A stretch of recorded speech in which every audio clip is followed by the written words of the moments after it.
Début officiel de la saison de l'asperge d'Alsace. Salut Dominique, vous êtes agriculteur à Fétisheim, vous produisez des asperges. Elle est venue en avance cette année parce que ça fait quand même quelques jours déjà qu'on peut la déguster. Bah oui, cet hiver, on avait prévu l'ouverture de la saison de l'asperge le 19 avril. Et en fin de compte, ça fait 10 jours qu'on récolte. Donc on va dire que nous, on avait 10 jours de retard sur la programmation, mais l'asperge a effectivement 10 jours d'avance. Alors si les Alsaciens ont râlé parce que l'hiver était trop long, trop froid, vous, ça vous a fait du bien parce que du coup, l'asperge est en avance. Elle en a profité de cet hiver. Exactement, c'est une donnée technique. Plus l'hiver est froid et rigoureux en profondeur, plus les techniciens nous disent que l'asperge va être en avance. Il y a à peu près 1000 tonnes d'asperges qui sont produites chaque année dans la région. Ici à Fétisheim, Dominique, vous, c'est une centaine de tonnes, c'est ça ?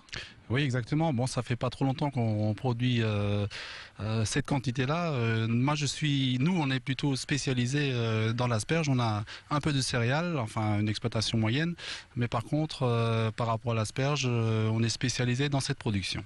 Et pour cette production saisonnière, il y a une quarantaine de personnes qui sont en train de travailler derrière dans vos ateliers, en fait. Bah oui, le centre de conditionnement. D'abord, pour commencer, il faut aller accueillir l'asperge, donc ça se passe dans Tôt les le champs. matin.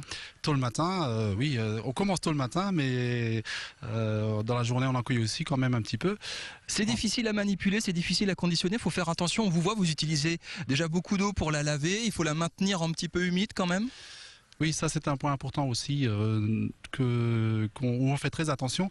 Quand l'asperge rentre sur l'exploitation, on la met immédiatement dans l'eau, justement pour qu'elle garde cette humidité et cette fraîcheur.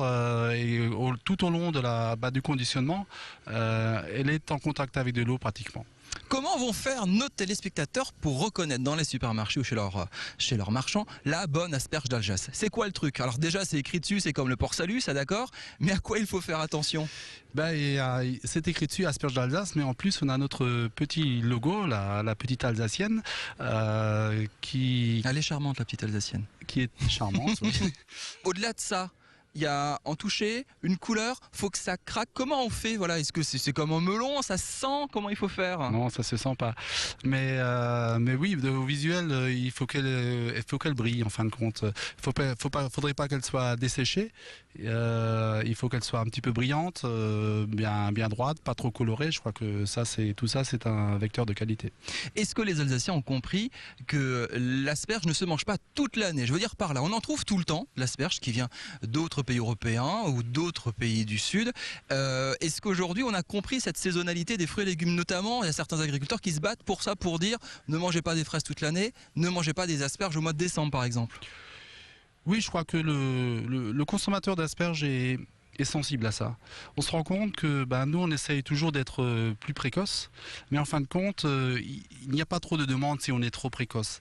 Le mangeur d'asperges alsacien, il sait que l'asperge, c'est aux alentours de Pâques, c'est début avril, donc il est pas prêt à en manger. Ils attendent, ils sont pressés d'en manger, mais ils savent attendre.